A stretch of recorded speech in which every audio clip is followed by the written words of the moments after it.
Shalom Aleichem. Perkenalkan, saya Markarius Marus Nukas.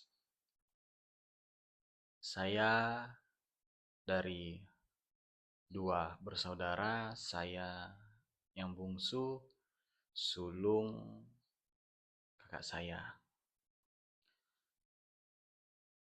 Kami dibesarkan dari kedua orang tua yang berjuang mati-matian untuk anaknya.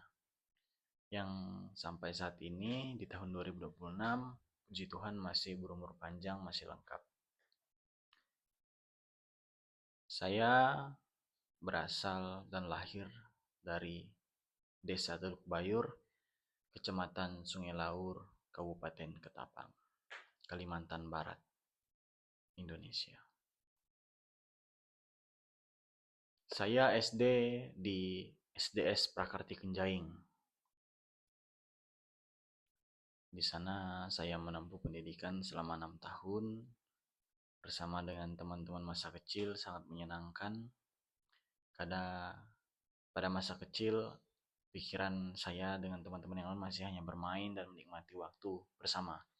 Kemudian besoknya di sekolah bertemu lagi dengan teman-teman, bermain lagi, seperti itu. Kemudian masuk SMP, saya sudah mulai sendiri karena tidak semua teman-teman yang satu SD itu semuanya lanjut di satu sekolahan yang sama. Hanya beberapa saja. Selama SMP, saya banyak bertemu dengan hal-hal yang menyenangkan.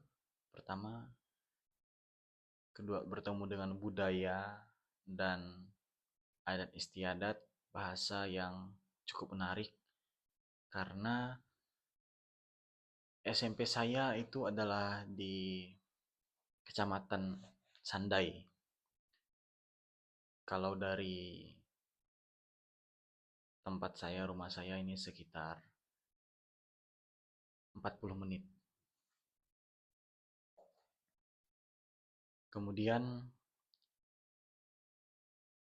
di sana banyak orang-orang dari daerah hulu sungai, yang dari pedalaman juga ada, sama-sama menempuh pendidikan.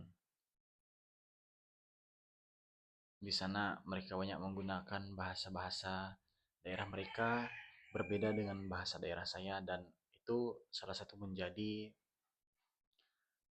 hal baru bagi saya karena saya dapat mengenal budaya mereka. Pada tahun pertama saya ngekos dengan kakak saya, dengan sepupu saya di Sandai itu juga. Jarak umur saya dan kakak saya itu cukup jauh, sekitar 6 tahun. Pada saat saya masuk satu SMP, kakak saya sudah kelas 3 SMA. Jadi begitu, selama 1 tahun itu dia menemani saya di kos. Kemudian setelah saya naik kelas 8 dan dia pun lulus. Dia melanjutkan pendidikannya di salah satu kampus swasta, Santo Agustinus Hippo.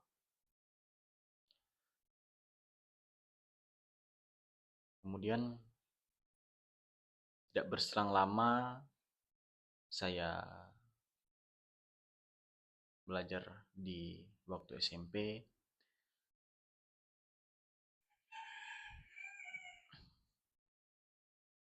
Covid datang. Begitu tiba-tiba datang meliburkan kami para murid yang awalnya masuknya fakultatif. Ya, intinya tidak efektif pembelajaran, jarang masuk, hanya diberikan tugas melalui classroom, melalui link, Zoom, dan itu cukup membuat pertemuan saya dengan teman-teman yang lain itu cukup berkurang.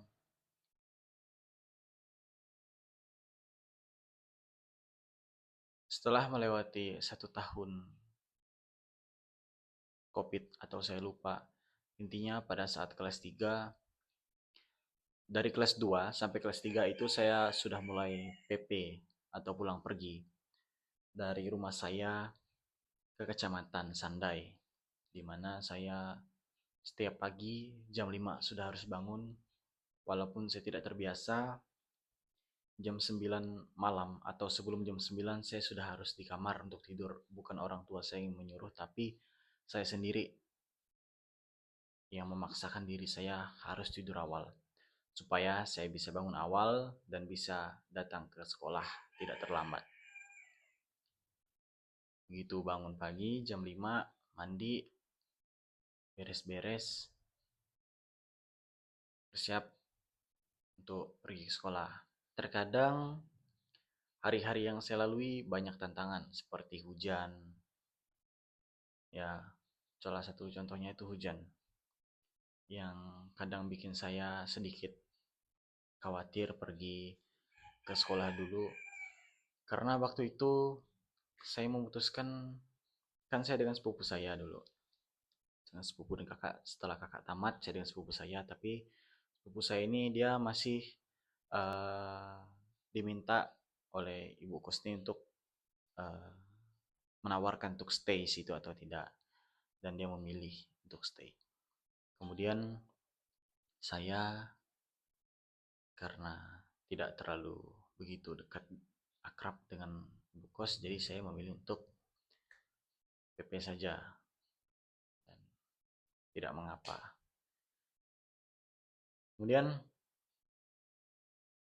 saya harus berangkat dari rumah itu jam 5 pagi, karena di tempat saya itu adalah perusahaan sawit PKS.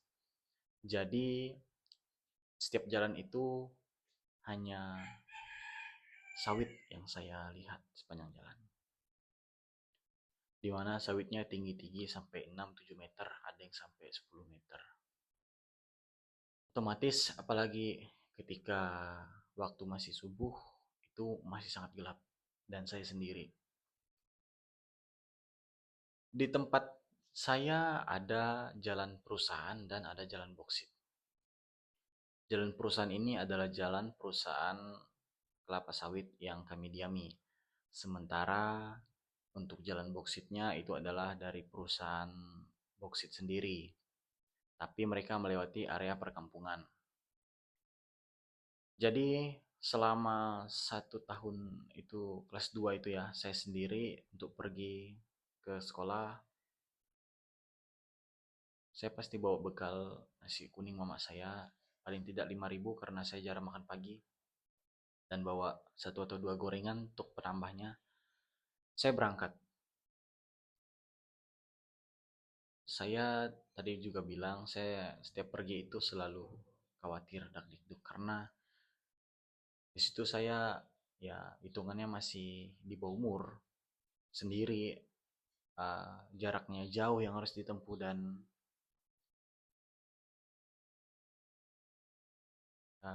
kondisi penerangannya sangat tidak memungkinkan. Saat itu sangat gelap dan kita tidak tahu kejahatan datang dari mana saja. Setiap saya pergi, apalagi mendengar cerita-cerita orang tentang di tanjakan ini itu ada cerita horor, di bagian ini ada cerita horornya. Nah, itu mungkin membuat saya takut. Tapi dengan keberanian saya memutuskan untuk berangkat. Tidak boleh takut. Meskipun ada di hati, tapi tetap harus berangkat. Setelah 1 tahun penuh saya melewati kesendirian, di tahun ketiga saya kelas 3 SMP, sepupu saya tadi, dia sudah tidak lagi stay dengan ibu kos, dia SMK di kecamatan Sandai tadi masih, tapi dia untuk rumah dia udah tidak lagi di Sandai, tapi dia di PT juga, di PT yang sama kami. Kami satu yang PT sama itu sepupu saya. Kemudian saya cukup senang karena saya sudah punya teman untuk berangkat ke sekolah.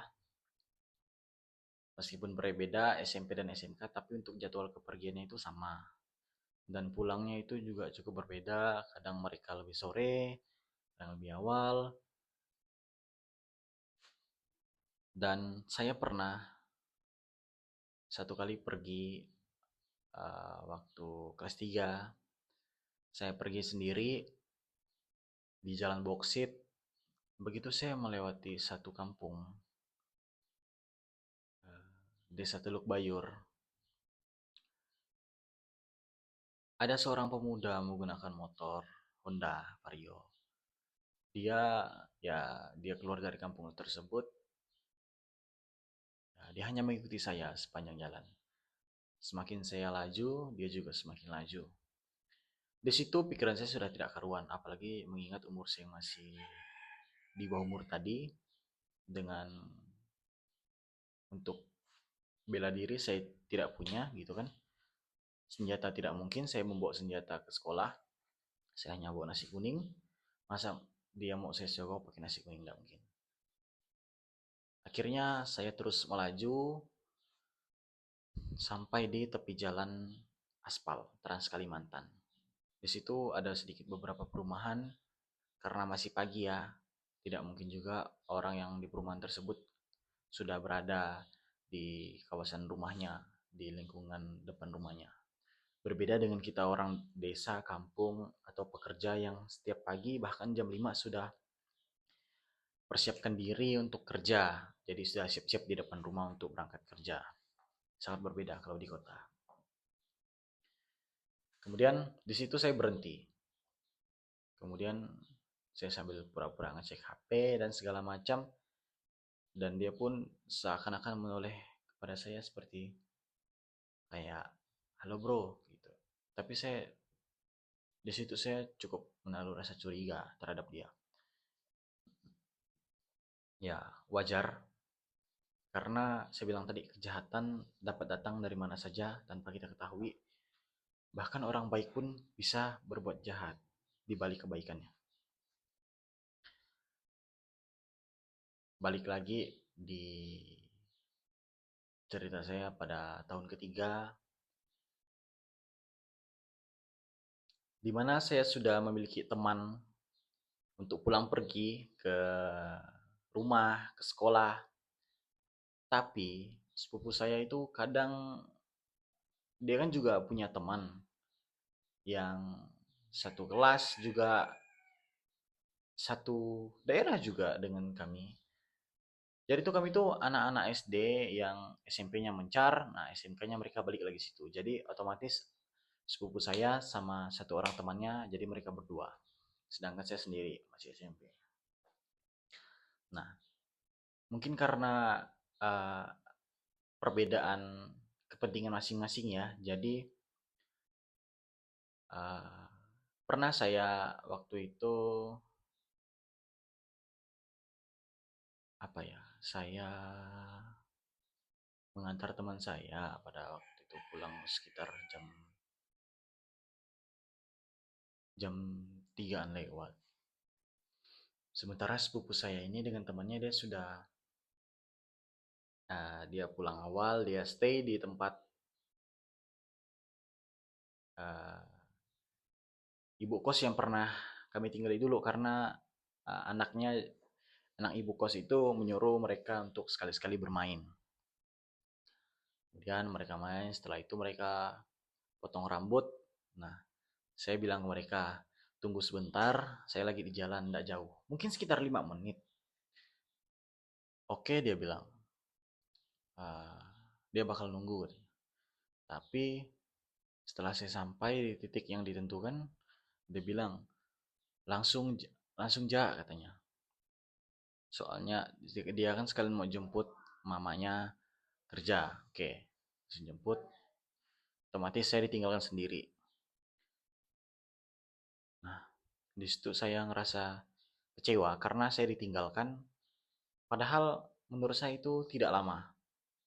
Lebih baik bersama daripada meninggalkan seorang teman lainnya.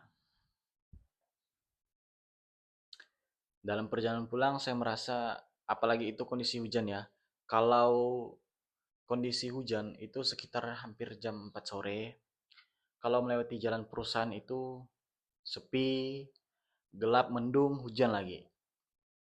Kalau lihat jalan boksit, jalannya hancur, kuning. Jalan mobil-mobil besar lagi. Tapi saya memutuskan untuk berjalan sendiri.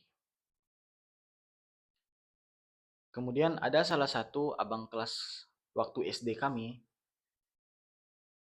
ya, ternyata dia belum pulang. Dia belum pulang. Saya kira juga dia ngekos di Sanda itu tadi. Ternyata dia PP juga. Kemudian dia menghampiri saya, katanya kok sendiri, katanya bla bla bla bla. Saya bilang, oh masa kayak gitu ninggalin temennya. Nggak apa-apa bang. Alhasil dia bilang, yuk sama-sama dengan abang pulang. Boleh. Berangkatlah kami. Kami memutuskan untuk melewati jalan boksit. Karena rumah saya dengan sepupu saya ini tadi lumayan sekitar beda jalur sih. Tapi masih bisa dilewati satu jalan yang sama. Cuman dia kan jemput mamanya itu di bagian perusahaan. Nah, jadi dia harus lihat jalan perusahaan. Sementara saya lihat jalan boksit untuk memotong jalan supaya tidak jauh sampai ke rumah. Kemudian, ya seperti yang saya bilang tadi, jalan hancur, kemudian banyak mobil-mobil besar, becek, tanah kuning. Untung itu sudah di akhir pengunjung hari ya, maksudnya sudah di pengunjung akhir hari Sabtu gitu, jadi besoknya Minggu. Jadi saya pikir bahwa kotor pun tidak apa-apa, bisa dicuci. Kemudian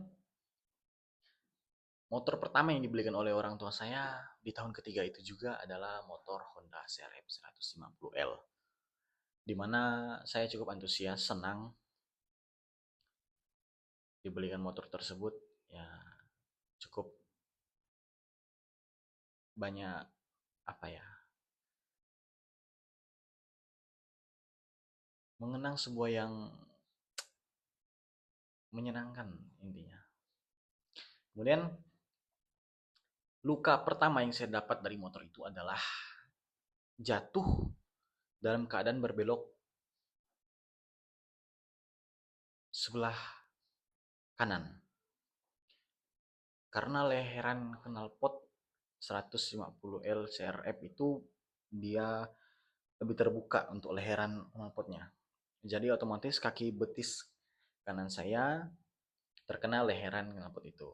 Otomatis ya melepuh, tapi tidak apa-apa, sebagai laki-laki harus kuat. Kemudian masuk di tahun pertama saya SMA. Di situ saya merasa, karena mikirnya tidak ada teman, tapi tidak apa-apa. Seiring berjalannya waktu pasti akan mendapatkan seorang teman. Ternyata saya tidak masuk dalam grup siswa baru. Jadi begitu tertera di pengumuman jam 9 datang untuk gladi bersih upacara. Setelah saya datang, orang udah begitu ramai, terus saya parkir di depan, didatangin sama kakak OSIS, katanya siswa baru.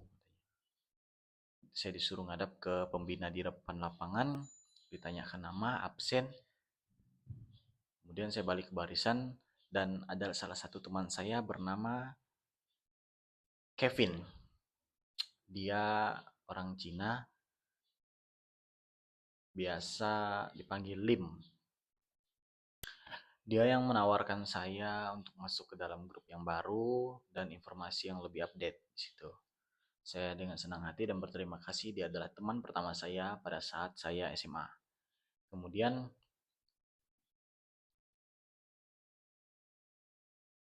pada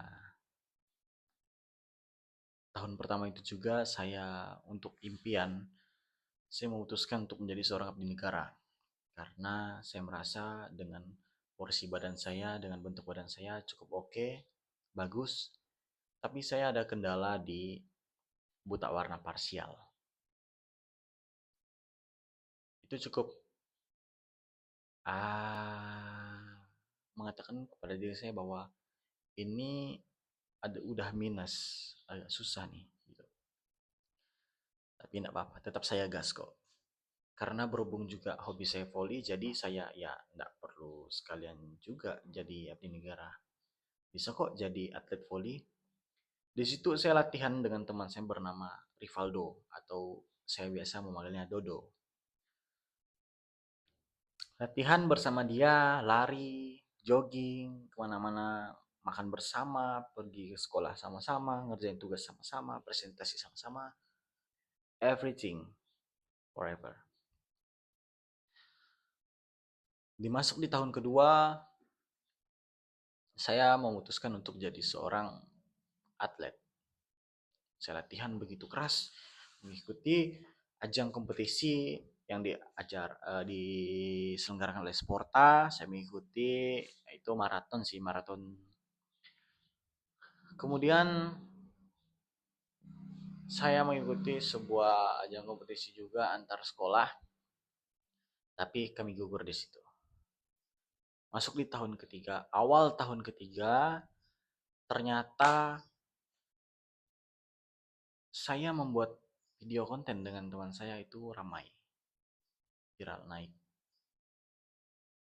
Di situ saya makin semangat untuk menjadi seorang konten kreator, di push terus kontennya supaya semakin ramai viewer, semakin ramai follower, semakin ramai like. Tapi di balik sebuah pertunjukan awal yang menakjubkan, ternyata prosesnya cukup mengecewakan. Karena rekan saya yang punya HP awalnya yang, karena gini, akun itu seperti ini awalnya. Dia memang punya iPhone 11 Pro. Jadi pas waktu kami pulang Natal, awal Natal 2025, akhir tahun tuh ya, kami pulang, terus kami bikin konten. Saya bilang, sebaiknya kita bikin konten seperti yang kayak gini, konsepnya kayak gini. Nanti kalau ramai, syukur, kalau nggak ramai, ya udah, nggak apa-apa, kita bikin terus sampai jadi. Mereka awalnya menolak karena mereka merasa hanya buang-buang waktu. Tapi saya meyakinkan mereka, ayo kita buat saja. Alhasil kami buat dan kami posting. Pada saat itu juga puji Tuhan ramai. Ramai yang menanti. Lucu dan terhibur sebagainya. Kami mulai bikin konten-konten yang ya berkaitan dengan sawit, pencurian sawit dan segala macam. Sampai di mana kami kan kami ada bertiga. Teman yang saya satu ini adalah tinggalnya di Kubu Raya, Kubu Ola-Ola, sangat jauh dari Pontianak, sekitar 2 jam. Tidak mungkin dia hanya untuk PP, untuk bikin konten saja, tidak mungkin. Kemudian yang teman yang saya satu ini berada di belakang rumah saya. Kami satu komplek. Saya hanya aktif buat konten dengan teman saya yang belakang rumah.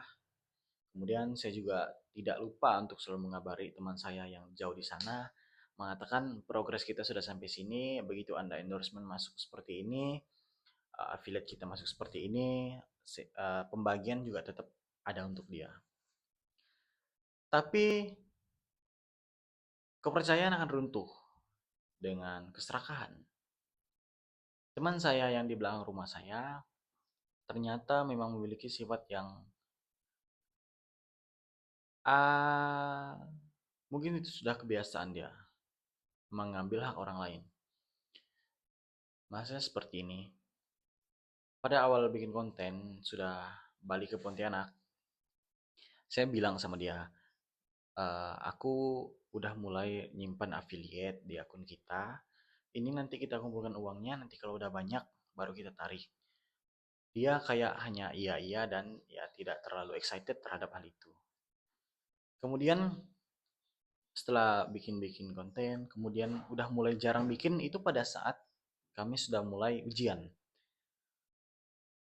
Karena harus belajar dan segala macam, jadi juga jarang. Pada saat itu juga kami buka jualan kecil-kecilan, yaitu jual risol, hmm, risol mayo. Singkat cerita, kakak teman kakak saya itu membeli sekitar harga 50 ribuan. Kami antar, terus saya mulai chat dengan teman kakak saya. Dia laki-laki, namanya Bang Ahung panggilannya. Jadi dia yang saya tanya untuk mencarikan atau ada info loker. Dia mengatakan, coba dulu kerja di tempat bos abang dengan sekian sekian sekian. Oke, saya kerja. Puji Tuhan, lingkungan kerjanya enak, lingkungan kerjanya asik, orangnya upgrade semua. Dari ownernya itu mau berbagi ilmu, ya mengayomi sebagai karyawan, memanusiakan manusia. Pada saat itu saya ya fokus sekolah kerja, sekolah kerja. Kemudian saya iseng-iseng mengecek affiliate di akun kami, dan saya terkejut bahwa transaksi penarikan itu semua sudah dilakukan dengan melalui dana dari nomor teman saya ini tadi. Di situ saya merasa kecewa dan saya merasa dihianati. Kemudian saya chat dia, saya mau hapus nomor penarikannya menggunakan dana saya supaya tidak ada transaksi penarikan di belakang-belakangan. Dia tidak ada membalas. Saya spam chat, saya telepon tidak balas. Padahal yang saya inginkan hanya 4 kode angka. Bahkan menurut saya jika notifikasi itu masuk, untuk memberitahu kepada saya notifikasi angka tersebut mungkin tidak sampai 2 menit. Tinggal ketik angkanya sudah, meskipun dia tidak mau membalas panjang lebar. Kemudian malamnya saya hapuskan tautan akun di HP dia. Saya hapus akun itu, saya hapus supaya sama-sama, mending sama-sama tidak usah daripada salah satu pihak merasa dirugikan. Kemudian uh, saya tidur dengan perasaan kecewa, marah, emosi, semuanya campur aduk. Keesokan pagi dia chat saya, akun itu kemana? Emang kamu apakan akun itu? Kok jadi kamu sendiri yang mau pegang akun itu? Begitu ucapan beliau.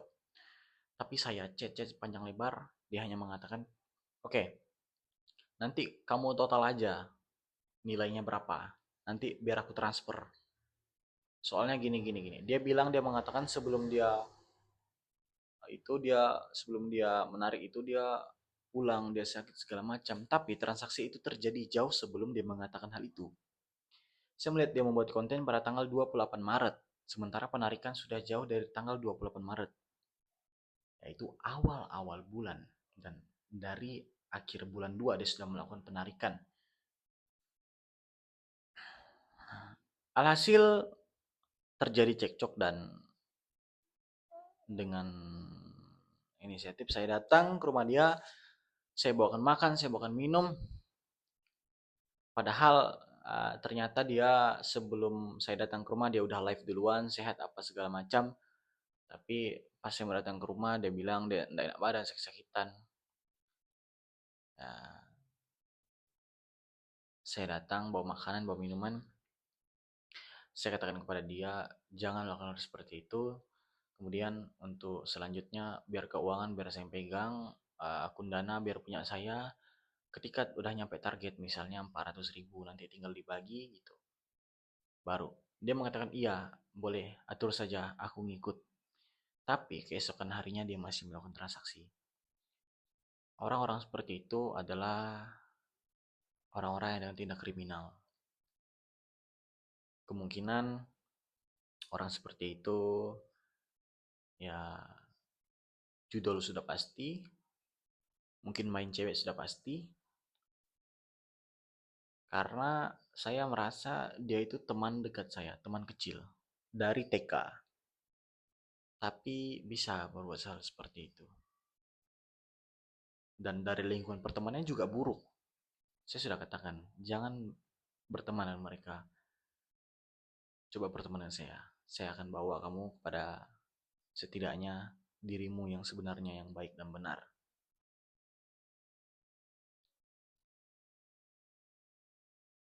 Ya, saya sudah melupakan itulah. Saya tidak mau. Tapi hanya saya menyimpan ini sebagai dokumentasi untuk depan saya melihat bagaimana dan apa yang terjadi pada diri saya beberapa tahun ke depan.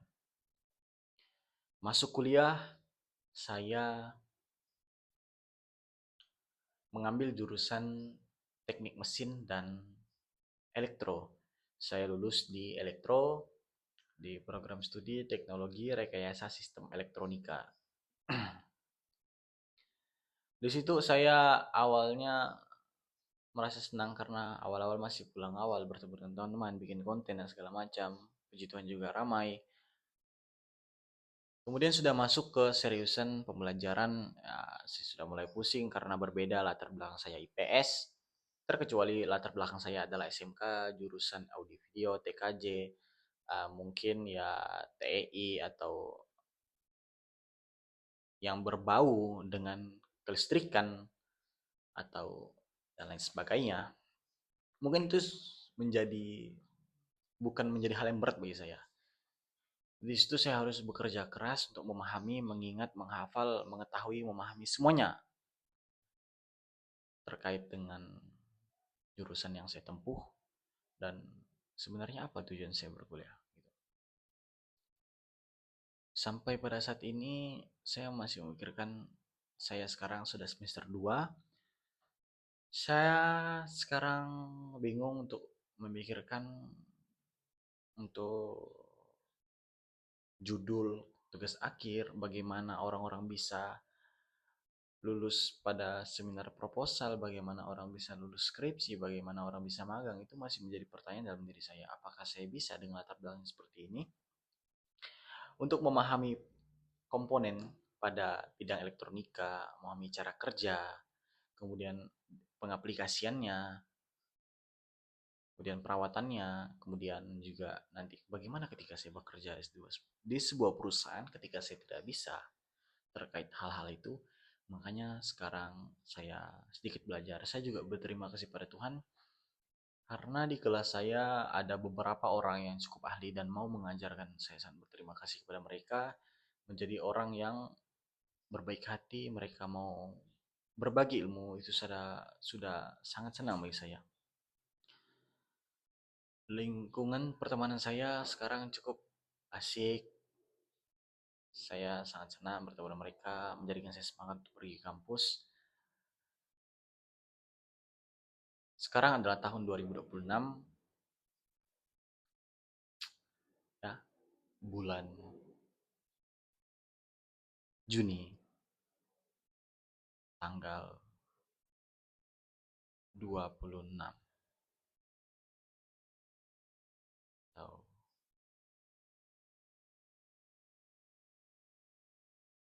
27, saya lupa. Maaf, sorry guys. Kemudian